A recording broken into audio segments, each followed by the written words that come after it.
Prezident İlham Əliyev Qarabağ Futbol Klubunun UEFA Çempionlar Liqasının əsas mərhələsində ilk qələbəsini qazanması ilə əlaqədar sosial şəbəkə hesablarında paylaşım edib. Paylaşımda deyilir: qitənin ən nüfuzlu klub turnirində Çempionlar Liqasının əsas mərhələsində ilk qələbəsini qazanması münasibəti ilə Ağdamın Qarabağ Futbol Klubunu ürəkdən təbrik edirəm. Bu, Azərbaycan futbolunun, Azərbaycan idmanının tarixi zəfəridir. Qarabağın Avropanın köklü klublarından biri olan Benfica ilə səfər maçında oyunun gedişində möhtəşəm geri dönüş edərək parlaq qələbə çalması onun məğlub edilməz ruhunu, mübarizə əzmini göstərir.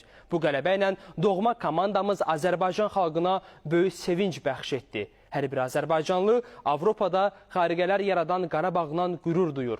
Komandamıza Çempionlar Liqasının növbəti oyunlarında uğurlar və yeni zəfərlər arzu edirəm.